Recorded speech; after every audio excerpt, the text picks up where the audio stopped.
안녕하세요. 결혼한 지 이제 막 2년차에 접어든 30대 주부입니다.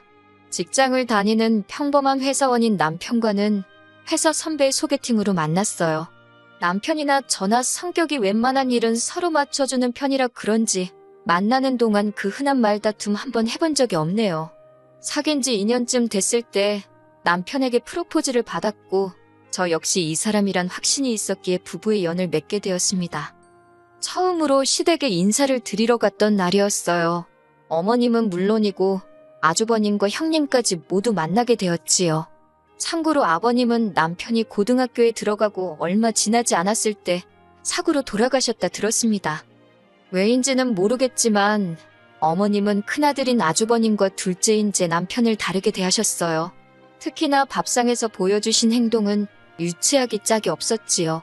남편과 제 앞에는 온갖 나물 반찬에 시어 꼬부라진 김치를 들이미시더니 아주버님 앞에는 노릇하게 구워진 생선구이와 갈비를 놓아주셨거든요. 솔직히 그 순간에는 제가 홀대를 받아서 속상한 것보다 남편이 무시를 받는 게 더 화가 나대요.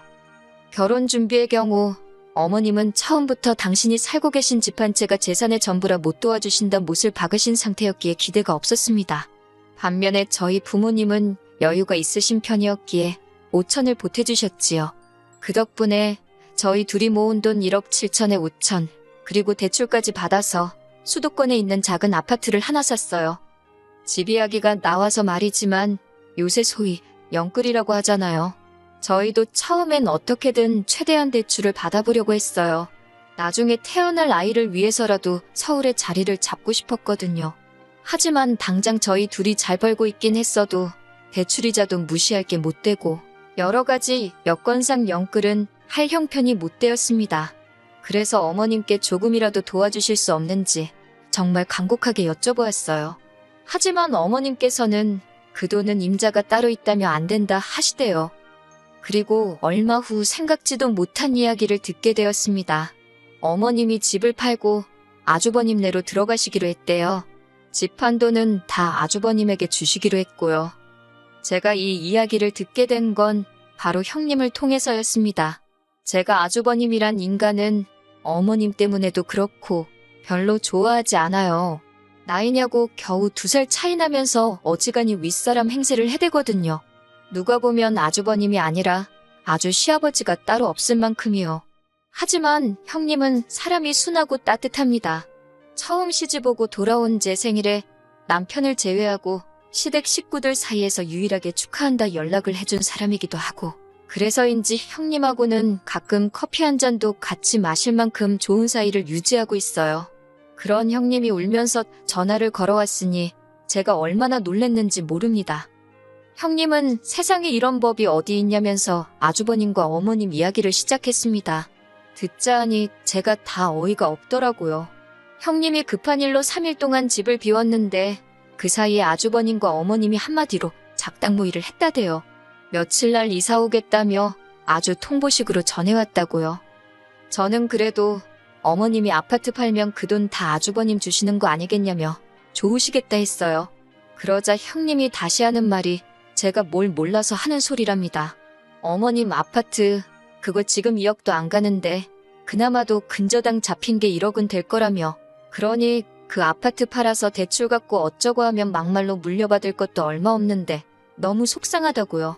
제가 달리 해줄 말은 없었지만 오죽하면 같은 며느리인 저를 붙잡고 하소연을 하나 싶어서 안쓰러웠네요.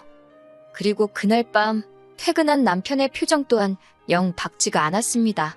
처음엔 회사에서 무슨 일이라도 있었나 싶어서 왜 그러냐 물었더니 남편이 정말 자기 어머니지만 너무한다며 분통을 터뜨리더라고요. 말이 나왔으니 말이지만 저도 남편도 사람인데 서운함이 왜 없었겠어요? 저희 결혼할 때는 땡전 한 푼 못 해준다 하신 것도 서운한데 갑자기 무슨 바람이 불어 아주버님 댁에 들어가시겠다 한 건지 형님 말로는 물려받게 될 돈 그거 얼마 되지도 않는다고 하지만 그거야 사실인지 아닌지 저희가 알 수도 없는 일이고 여러 가지 생각에 머리가 복잡하대요. 그렇게 어머님이 아주버님 댁으로 들어간 지 한 3달쯤 지났을 무렵이었습니다. 어머님 생신이라 아주버님 집에서 다 같이 식사를 했어요. 사실 주말이었으면 형님과 제가 같이 음식도 하고 그럴 수 있는데 어머님이 죽어도 당일날 축하를 받으셔야겠다고 고집을 피우셨거든요. 결국 저는 원래대로 출근을 했고 전업주부인 형님 혼자서 아침부터 음식하느라 고생 꽤나 했지요. 뿐만 아니라 식사를 하는 내내 어머님께서는 형님을 아주 쥐잡듯 잡으셨습니다. 이거 가져와라 저거 가져와라. 아주 종도 저런 종이 없다 싶더라니까요. 어찌저찌 식사가 끝나고 어머님과 아주버님은 당연하다는 듯 거실로 가더라고요. 그 와중에 그래도 저희 남편은 자기가 설거지를 할 테니 저와 형님에게 쉬라고 하대요.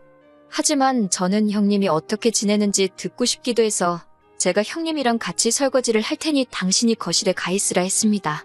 형님도 하는 말이 저쪽 사람들하고 있느니 설거지가 훨씬 마음 편하다며 이런저런 이야기를 나누다 언뜻 보니 형님이 우는 것 같았어요. 그래서 괜찮냐고 물었더니 오늘로 이 짓거리도 끝이래요. 그게 무슨 소리냐니까 그런 게 있다면서 저더러 자기처럼 살지 말라대요. 그리고 얼마 후 집안이 발칵 뒤집어졌습니다. 형님이 편지 한 장 남겨놓고 집을 나간 거예요. 저도 남편을 통해 전해 들어서 정확한 내용은 모르지만 한마디로 어머님 때문에 못 살겠다. 이혼해줄 거 아니면 찾지 마라 그랬다고요. 그런데 어처구니가 없게도 아주버님은 형님을 잡기는커녕 그깟 이혼해주면 그만 아니냐고 해준다 그랬답니다. 그리고 어머님도 지각 거 없으면 집안이 어떻게 되는 줄 아냐면서 아주 삭수가 노랗다며 잘됐다고 내쫓아버리라고 그러셨다나요? 그렇게 아주버님과 형님은 정말 2달도 안 걸려서 남남이 되었습니다. 하지만 아주버님과 어머님의 동거 생활은 오래 가지 못했습니다. 제 추측이지만 며느리가 해주는 밥 드시고 편하게 살려고 학가를 하신 건데 갑자기 아들 밥 해먹이고 빨래해주고 하려니 얼마나 짜증이 나셨겠어요? 그 연세에 다 큰아들 뒤치다꺼리나 하게 될 줄은 모르셨겠지요.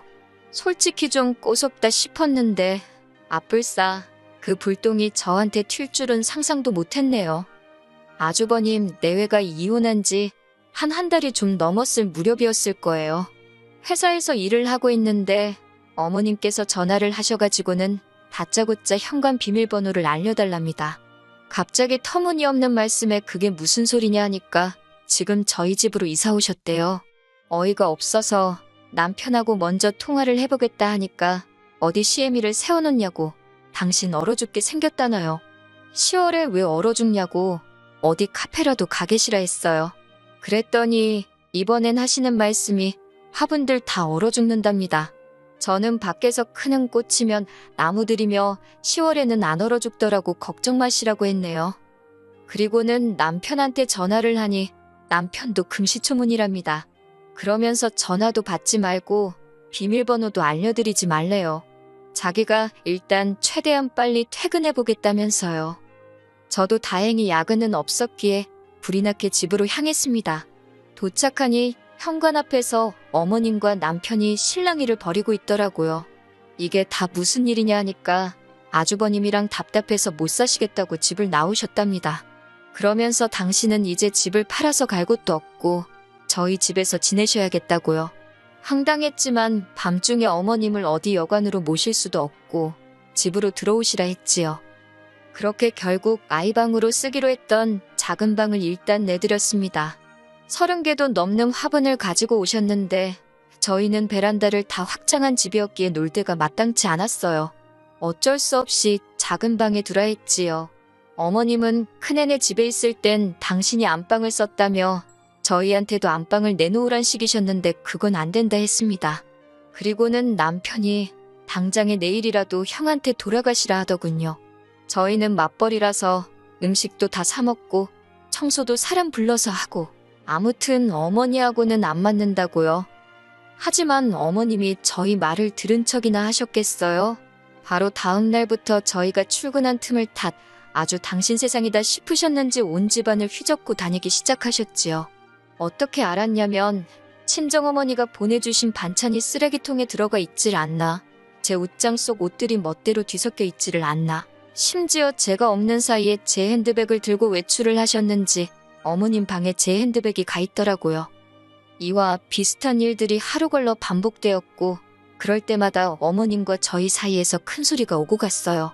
그렇다고 어머님을 강제로 내쫓을 수는 없었으니 어쩔 수 없이 어머님이 외출하신 사이에 안방 문고리를 밖에서도 잠글 수 있는 것으로 바꿔달았습니다.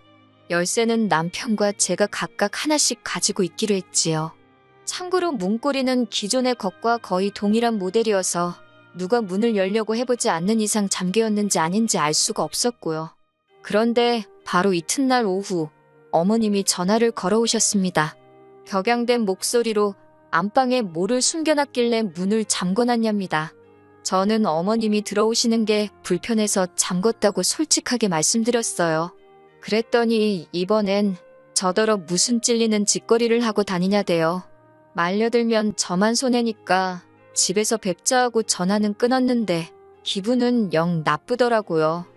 그리고 그날 밤 정말 처참한 광경을 목격하게 되었습니다. 집에 도착하니 저희 안방 문고리가 처참하게 나가떨어져 있더군요. 어머님 말씀이 당신 화분이 하나 없어졌는데 그게 예뻐서 제가 가져갔다 싶더래요. 그런데 방문이 잠겨 있어서 당신이 망치로 뜯었다는데 어이가 없다 못해 소름이 끼치더라고요. 그리고는 급기야 그러니까 왜 사람 갑갑하게 안방문을 잠그고 다니냐고 소리를 지르셨어요. 어머님의 그 태도가 어찌나 당당한지 모르는 사람이 봤으면 제가 진짜 무슨 큰 잘못이라도 한 줄 알았을 거예요. 그리고 곧이어 퇴근한 남편이 들어왔습니다. 제가 떨어져 나간 안방 문고리를 보여주면서 남편에게 하소연을 하니 어머님이 저더러 웃기는 X라면서 시애미가 안방에서 뭐라도 훔쳐갈까봐 잠궜냐는 식으로 저를 정말 천하의 나쁜 X로 몰아가시더라고요. 그러자 남편이 내가 잠그자고 한 거라며 우리끼리 잘 살고 있는데 갑자기 나타나서는 왜 이 분란을 만드냐고 어머님께 악을 쓰더라고요. 형네 이혼시킨 것도 부족해서 나까지 이혼시켜야 직성이 풀리겠냐고. 그러자 어머님이 남편더러 여자에 환장했냐고 악을 쓰시는데 남편이 어머님을 거의 끌고 나가더라고요. 놀란 제가 뒤쫓아 나가는데 남편이 끌고 나간 어머님을 그대로 차에 태우더니 아주버님네 모셔다 드린다 하대요. 그렇게 좋아하는 큰아들한테 가서 살라고 둘째인 자기는 죽었다 생각하라면서요. 놀란 저도 차에 올라탔습니다. 어머님은 아주버님네로 향하는 내내 저희한테 욕을 하시다가 또 눈물을 쥐어짜내시다가 아주 난리도 이런 난리가 없었습니다. 그런데 저희 남편은 그런 어머님을 보고도 꿈쩍도 안 하더라고요. 아주버님네 도착해서는 차에서 내리지 않고 버티는 어머님을 강제로 들어옮기다시피 했지요. 결국 그렇게 어머님은 다시 아주버님네로 돌아가셨습니다. 집에 도착한 남편이 현관 비밀번호도 바꿔버리더니 내일 사람 불러서 화분도 다 그 집에 보낼 거라며 저더러 더는 마음 쓰지 말랍니다.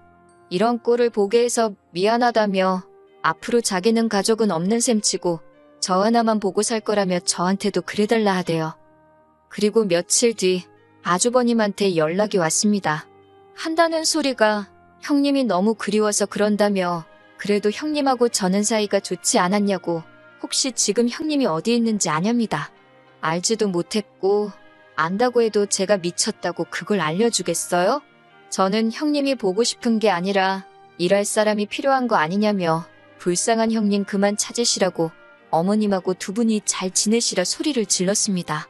아주버님이 저더러 어머님 안부는 궁금하지 않냐길래 그렇게 아끼는 큰아들하고 같이 계신데 얼마나 좋으시겠냐며 잘 계실 거라 믿는다 했지요. 솔직히 이 이후로 남편 속이 말이 아닐 거예요. 하지만 남편에겐 미안하지만 제가 섣불리 나서서 효도한답시고 어머님을 모실 수는 없을 것 같네요. 저는 그저 남편과 단둘이 행복하게 살고 싶은 마음뿐입니다.